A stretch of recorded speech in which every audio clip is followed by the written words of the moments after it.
We'll call the meeting of the Destin Fire Control District to order. We're here at 848 Airport Road in Destin, Station 9, on June 13, 2017, at 5:30 p.m. The meeting is open to the public, and just to make a note that we have two absent commissioners, Mr. Buckingham and Mr. Wilson, that are approved. And we still have a quorum of 3. Okay, that being said, floor is open to the public. Any public comments at this time? Seeing none, floor is closed to the public for public comments. Review of the minutes of regular meeting May 9th, 2017. Motion to approve. Second.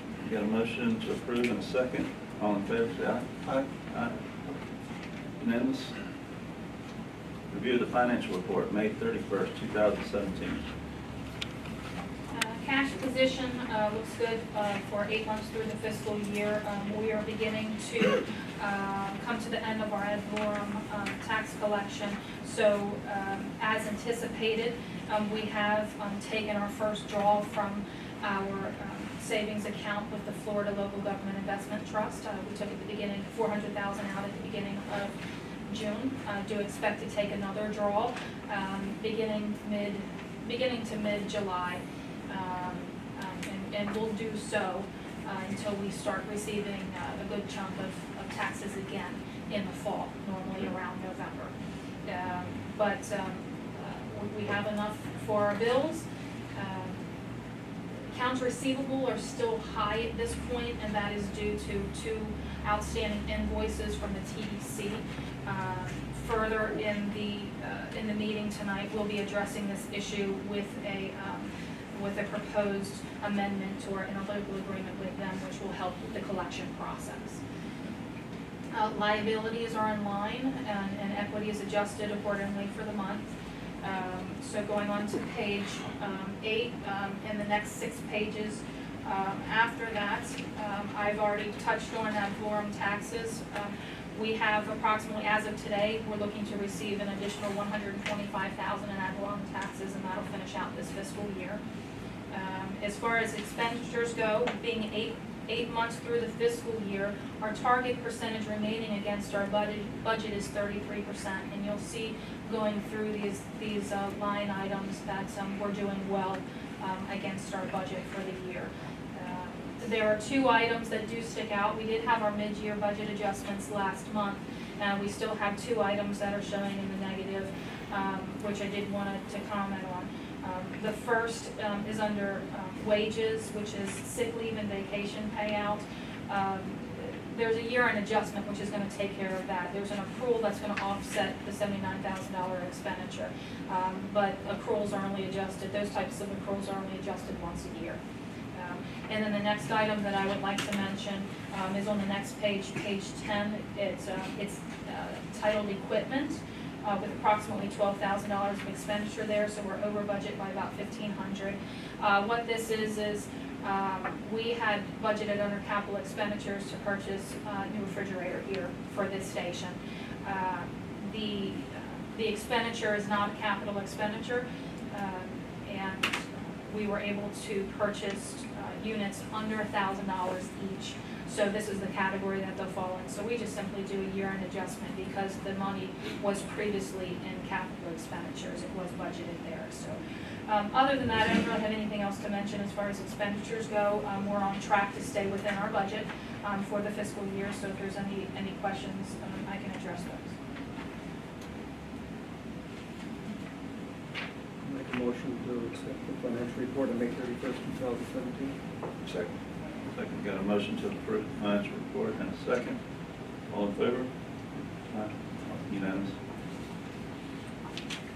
All right, being old business, there is none to report. So we'll go into the chief reports, key safety update. Joe? Thank you, Mr. Chairman. Just the juniors and the statistics. The juniors, we're still taking some people in, so Catherine, as of today, is 70 the right number? Okay, yes, 70 is the amount of kids that we have. And just looking at the statistics on the next page, it's been a pretty busy season. We've rescued 66 people. Of those 66, 12 were on the Saturday of Memorial Day, and we actually did 25 on June 7th. So almost, I guess that's 14 years, to almost a day before June 8th, 2003. So 25 people is a lot of people in one day. The Harbor 9 numbers are in there as well, so if you have any questions, I'd be more than happy to address them. By the way, Joe, I had the anniversary of you and your wife. Thank you. Thank you. Because I was there waiting in California. I remember, that was a long time ago. So no issues at the Crab Island yet? You're aware? They have had issues at Crab Island. Like, the swimmer has gone off the boat. Oh, really? Yeah. No injuries or anything, No drownings or. Yeah. But they've made some rescues for sure, where people get swept away. As we know what the conditions are out there, was the reason that the boat is there. And they've had somebody, as Joe said, swimmers had to get in the water and make the rescue. So That's where working. we had, just this weekend in one day, I think they had six or seven in one day. So, and it was this past weekend, which doesn't reflect in these numbers yet because this is the May numbers. Thanks. All right, the training report? Yes, you can see the guys got in 26 hours for the month. So they're still doing pre-plans, getting out into businesses. They're doing some drills, company training, medical protocols, and the like. So it's a variety of training, which is good, but they're exceeding the 20, which is great.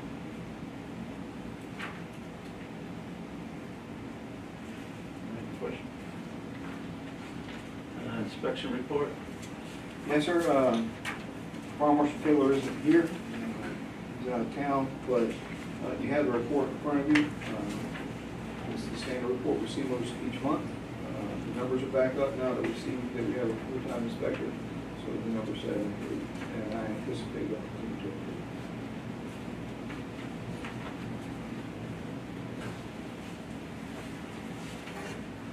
Any questions? All right, response change report. Yeah, so you'll see on page 21, for May, we were at the 84% of the 8-minute response time. As we talked before, you had EMS typically goes by a 9-minute response time. It's actually 8:59, just like we had 7:59 NFPA, but that under standard made it 7:59, which we converted over to, which makes it much more difficult for us to obtain, which is the result we see. Instead of 90%, we're in the 80s now, which is still good for us. So, but 84%, 85%, you see we had in January a low month, but other than that, we've been in the 80s, so which is good. Then on the next report, you'll see on page 22 that Station 9 did 71% of the calls. I kind of point that out because it's kind of an anomaly that we get into the 70s up here. It's only in the 60s, but we went over 70% of the run volume came out of the station, out of this area, or the station responded to it. And then on page 23, you'll see where I've been saying that about zone 1. We're starting to get into that where you see those numbers start to climb in that zone. And it really sticks out this month where we had 62 calls just in zone 1 alone. And then you'll see zone 2 was only 19. And that's kind of a comparative number when you just kind of look across the board.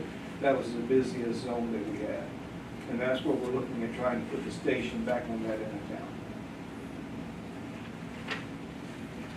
EMS shut down this building down here?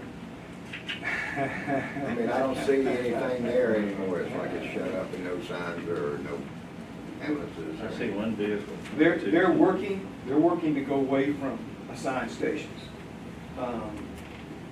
Part of the changeover and conversion that they're trying to make is to swap crews over to 12-hour shifts. Some trucks will remain 24-hour trucks, but individuals working 12 hours on those trucks. So you have two different crews work one 24-hour period. But they're also going to convert some trucks to straight 12-hour trucks and consider those peak load trucks during what they consider to be peak load times. But as a matter of being stationed somewhere, they're looking to do away with trucks having stations. They might have assigned zones, and they're going to try to go with a central station. Everybody who reports to that station gets their truck, and then from there they disperse out amongst the county where they need to go, wherever they feel they're going to go. So where we used to have, it was always said Destin has 2 trucks. That was a misnomer. Destin had 2 trucks assigned to Destin. They would be there at 7 o'clock, but by 7:15 they'd be on the route to be here. And they might not be here. So don't be surprised if you don't see a truck in that station very often, because they're starting to move away from that. So it sounds like we're gonna go to one truck and one at peak time, but accidents don't occur during peak time all the time. All the time. So that could be something that's alarming to the public, and maybe they should be aware of that. We're going to keep an eye on it. The administration, with the county and the EMS section, and public safety, feel this change is going to improve their system. And as I've expressed to them, I think the 12-hour trucks, not 12-hour trucks, but 12-hour shifts on 24-hour trucks is a step in the right direction, I think, for some of their people, because I think they were burning their people out. So I think that's a step in the right direction. I'm not sure about the rest of it. I think, especially with us being where we are and isolated like we've become in the summer, removing vehicles from our area could be an issue. If you're moving them, they got to go to a main station that's not in Destin, that's somewhere else. It will be centralized in Fort Walton, and that's where they're going to pick the truck up, and they're going to go from there to back over here. In the summer, that could be, and even that, the hospital, they have to transport somebody to the trauma center or the hospital, and getting that truck back to. Is there any instances where the EMS, the ambulances didn't show up at a call? Gave one last month where they They brought the helicopter in? where they brought the helicopter into the ambulance. And landed it in the road because we had no way to move the patient from the facility the patient was in. And it was right there near two helipad. I mean, it was right there at the airport, and then it had the old helipad at the old hospital. But they couldn't land any one of those because they couldn't get the patient from the facility where the patient was to the landing pad. So we landed in the middle of the road, so we could just walk the patient on a gurney out. Okay. So is there an instance? Oh, yes, absolutely. And they routinely stack calls too, so there'll be calls stacked waiting for the next ambulance to come available. And they prioritize it and all that. I mean, they do the best they can to handle it. And then you'll see the calls that we responded to haven't changed. They're pretty typical, pretty consistent throughout the spectrum of the call types. Then you'll see on page 25 where we have the district call volume, first presentation there. We had a potential of 287 calls, responded to 248 with a difference of 39, roughly a 15% difference, with us not responding to alpha calls, dogs locking cars, and skilled nursing facilities unless we're requested. And then the next slide shows exactly that breakdown of 39. 26 of those were alphas, 9 of those were skilled nursing facilities, and believe it or not, there were 4 animal lock-ins that we did not respond to. Sheriff's Office handled those. Then the next page of the 254 actual responses we went to, 64% were medical, 36% were fire rescue. As you'll remember, last month we were in the 50s, so it was 50-something, 40-something. So it's back up to the 64, and I anticipate it'll fluctuate between that. And then the actual calls were down this month, actually, where they actually call and ask for our assistance on alphas and skilled nursing facilities.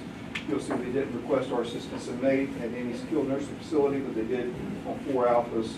And we did get called for the 1 animal lock-in, which I think Tom's were out. It was in the parking lot there, remember? Other than that, that's the medical report for the month.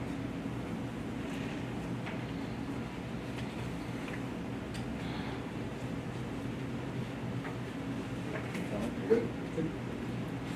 All right, overtime report. Yes, it was a very quiet month in May. You see there was actually only 1 hour in May. That'll change coming into June. We've already seen some of that, even within the first 2 weeks of June. But 1 hour for that month is great. That's outstanding. All right, moving along to new business, utilization retirement trust fund prepayment. Yes, sir, I'll let Ms. Catherine pick this up. This is a prepaid that's already in the fund. We're going to request the board direct us to go ahead and apply the amount that's there, which is about $39,000, but I'll let Ms. Catherine kind of explain where it's at and how it's going to do with it. The sheet in front of you is pulled from the October 1st, 2016 actuarial report, which is our most recent actuarial report. There, and highlighted on this page, it shows that there's a prepayment of approximately $40,000. This prepayment was caused by the state requiring us to put in additional funds.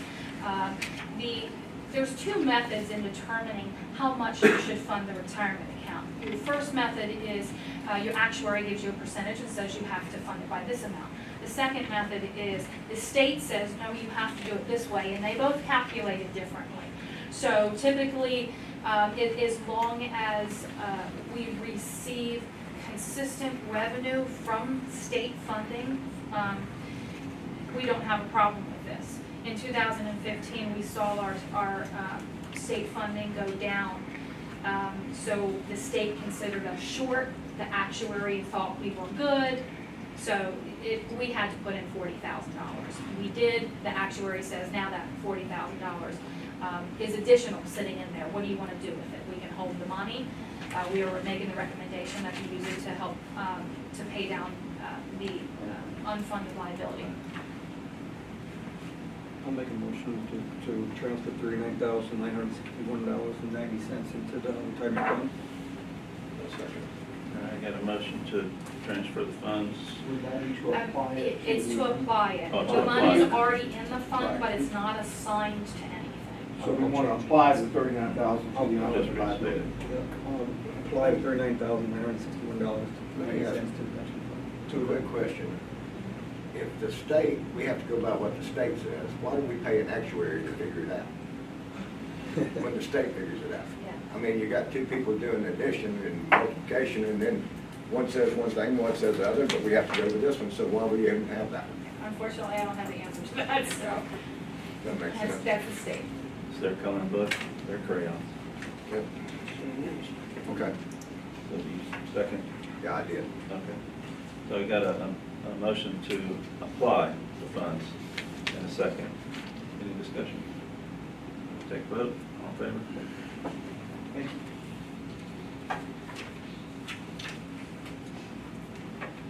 All right, administrative assistant agreement with retirement trust fund.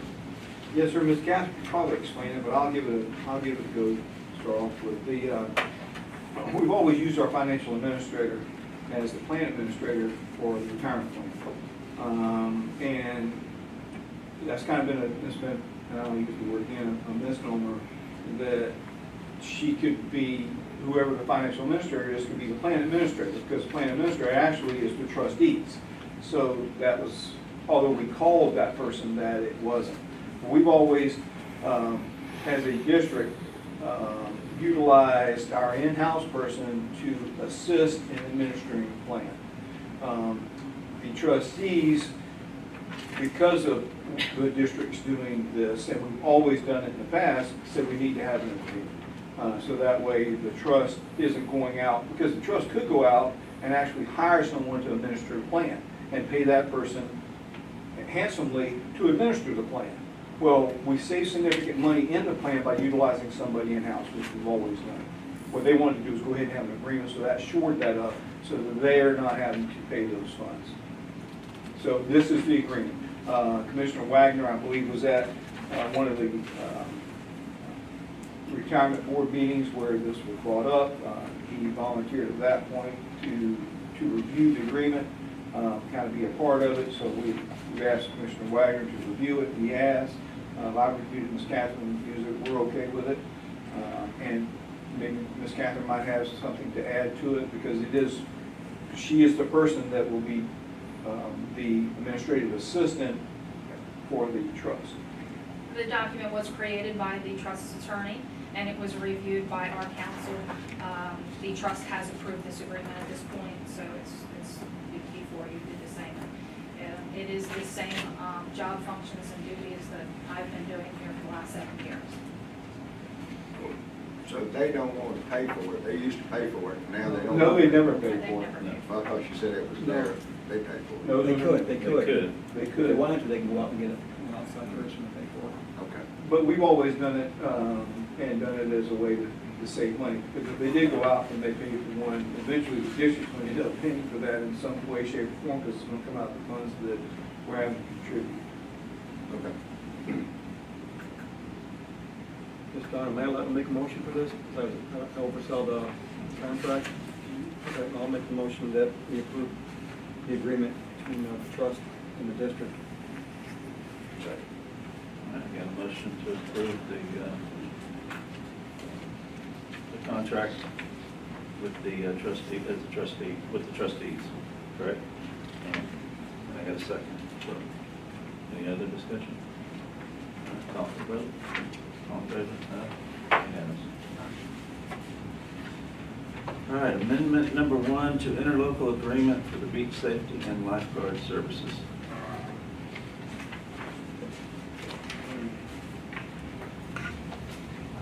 Ms. Catherine, you go ahead, because I have some very strong feelings, so I'm going to just not say anything on Ms. Catherine.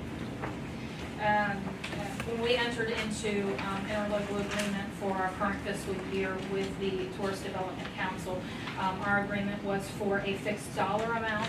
However, during the course of the last 3 months, when submitting invoices to the TDC, our invoices are not being paid in full. And the reason is because they are stating that a proposed line item budget, which we gave them to help justify the funds that we were going to receive, was part of the agreement. We got to dispute that fact, but nonetheless, we would like to amend the agreement, which this states, to where we can move items from that line item, move it from one line item to another, as long as we stay within the contract amount of $587,000, that they'll pay our invoices.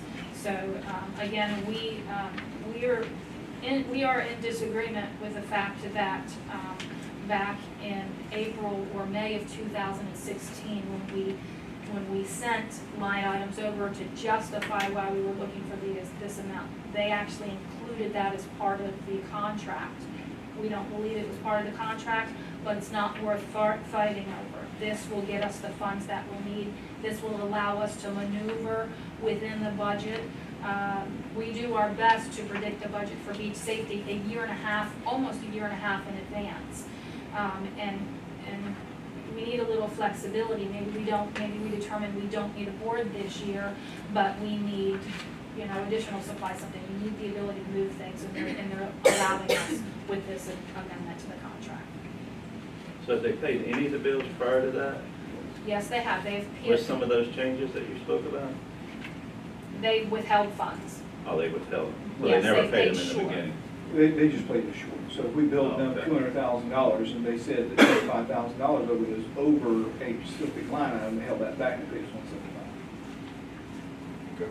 So with this change, then will pay us the funds that they are holding back.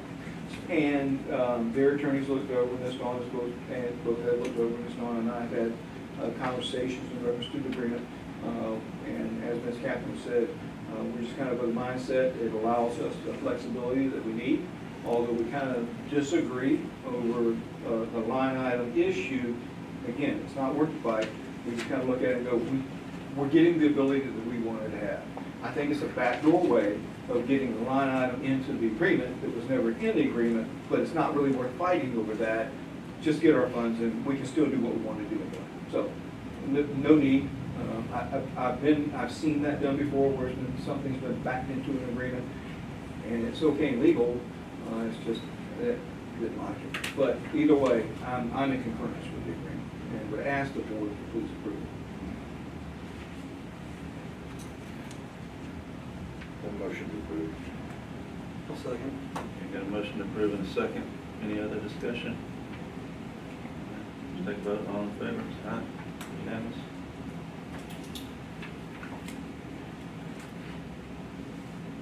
All right.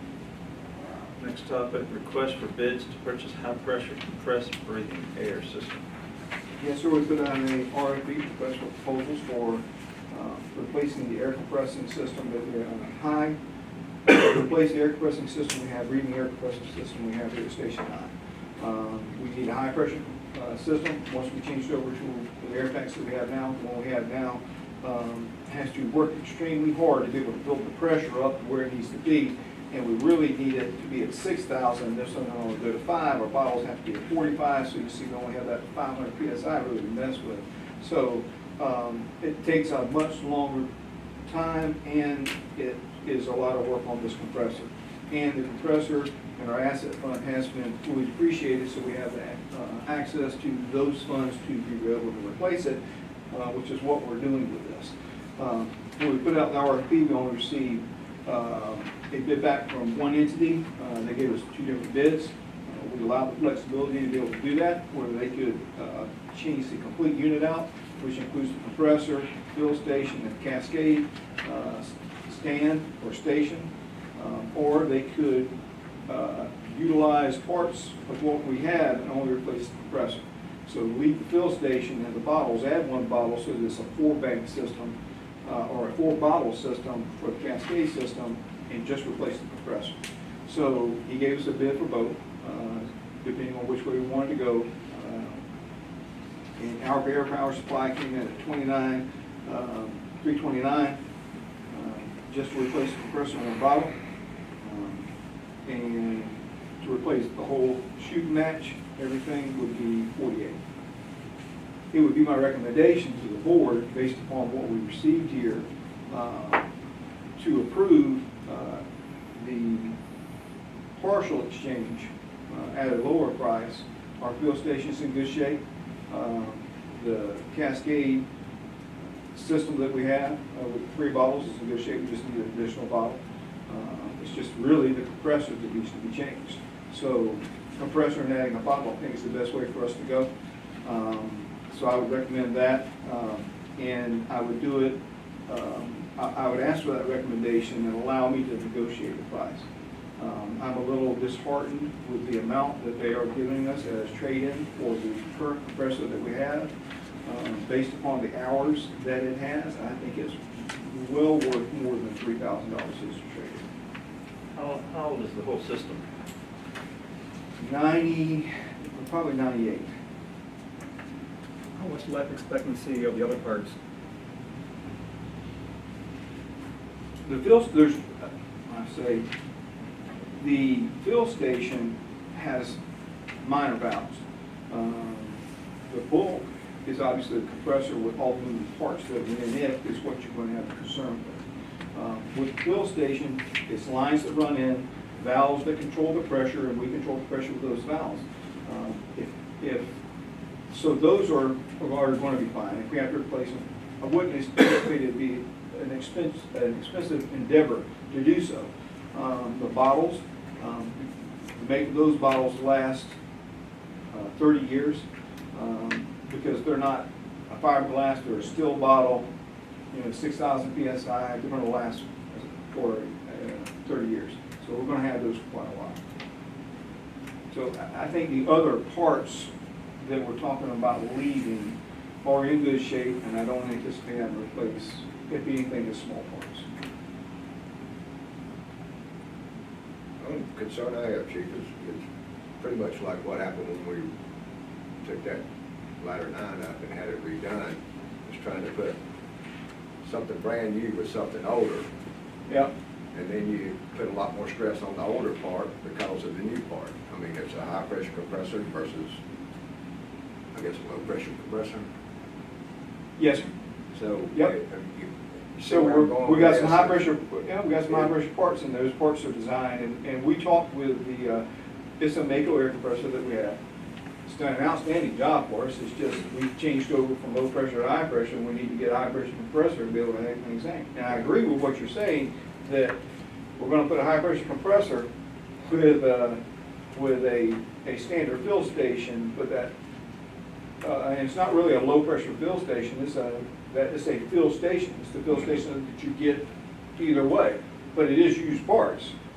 But you're gonna, it still has the gauges that'll go up to the pressures that we need, you know, the valving in it is just being adjusted. I think we're okay. I know I remember the engine with the ladder truck, we get up there and they think they're just gonna replace the dang turbo that's been in the truck forever and put it on a brand new motor, and it blows it out.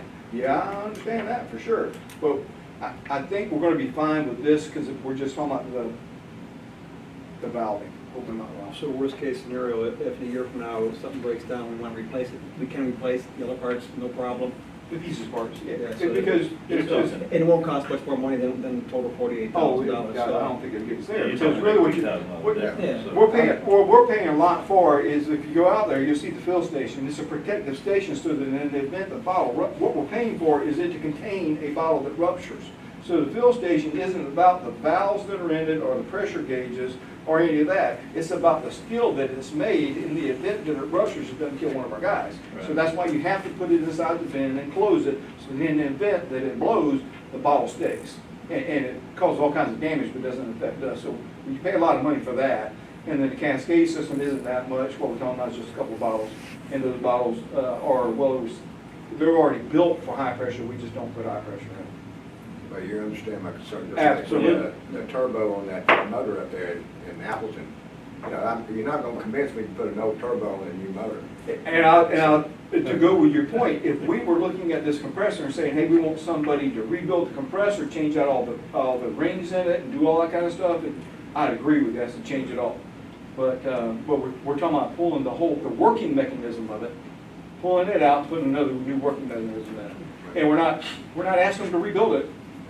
We're saying put a brand new one in there. So it's, I know exactly where Tom's coming from. I like your I'll make a recommendation. motion, take a recommendation of chief and go with $29,329 bid with the ability to have a chief negotiate the $3,000 resale price. We should put that as the maximum The maximum. of I like that. Okay. Yes, sir. I'll second All right, got a motion to move forward with the 29 as the max, and a second. Any more discussion? Seeing none, take the vote. All in favor? Unanimous. All right. Effect of increase in homestead exemption. Did you find some more information, Chief? Yes, sir, we talked with the property appraiser. They were running a lot of numbers, and they were, I think the first priority was to run the numbers for the county, and they have provided them for them. And then they started running it for all the municipalities, so we got it. And Ms. Cathy put together a very nice sheet here that explains what we anticipate will be the effect. As you see, it's an additional $25,000 homestead exemption on properties that have a valuation greater than $100,000. And it's going to be based on January 1, 2019. As I kind of explained to the board, it's going to go before the taxpayers and before the citizens in November of 18. And I remember I wasn't sure when it would take effect. Well, this explains when it's going to take effect. January 1 of 19 assessed values is probably when it's going to take effect. And then in the event that it does, we've got with the property appraiser, he tells us we have a little over 4,000 properties that are homesteaded in our area, and so we anticipate an effect of $100,000. Unlike other districts that have room in a cap or have a higher cap than us, they could make an adjustment in their ad valorem taxes, adjust their rate, and offset it. We do not have that ability with this. So what we would anticipate and hope is that in that year that it takes effect, that the property values increase enough to cover this, and hopefully plus something. The loss is whatever we're trying to accomplish in that year is going to have to be pushed off for at least another year because we're losing those funds. I would suggest we table this to the next meeting and get the other commission. That's an issue, I mean. And I think this dovetails right into what Commissioner Green was wanting to discuss with the non-alcoholic. So we can bring it back up as old business Absolutely. next meeting. Yes, sir. Okay. Everybody agree to table? To me, I was thinking it was gonna be a lot more. Yes, sir, so was I. And where I'll tell you where the difference comes in is the ad valorem tax rate. So ours is 1, so it's easy to figure. You take somebody that has a 2, theirs is 200,000. Yeah. So you multiply it by whatever your rate is. There are districts in this area that are over 3. So you can triple that $25,000 loss, is the way to look at it. So if somebody were in the same boat we were in, that had a millage rate of 3, it would have been $300,000. Well, we're looking at 100. Well, what's. Because they would Too, go, is you're looking at 2 years down the road before Yeah. this goes into effect, and therefore, that's 2 more years for property tax, property valuations to Go increase up, and more. yeah. And that'll be more of a No jump. homestead, so it could be a larger number than that. Not it could be. double, I would think, but it could be larger. Yes, sir, more homestead property. And that's where, in our area, we are fortunate in the event that we have a lot of properties that are second homes or, vacation homes and those kind of things, where it's condos or whatever, short-term rentals and that. So that's why we were at 4,000, where there'll be other districts in the area that have significantly more. Which helps us It does, tremendously. it does. Okay, moving on to the next topic, fiscal year 2017-2018 budget, first draft. Yes, sir, we're not going to present a budget tonight, but we kind of want to discuss it. Ms. Catherine and I are working diligently to compose one to put it together, and we'll be getting with the commission. We'll be getting with the commission, kind of get your thoughts and ideas of what you'd like to see in the upcoming budget for next year. We have received our preliminary tax assessment from the property appraiser. We're looking at roughly a 5.1% increase in property values this coming year. Of course, that's just prelim. We'll get our final into June, beginning of July. So as we go to put this together, we get the final numbers. We'll have a good first draft for you. I'll anticipate August and have that in front of you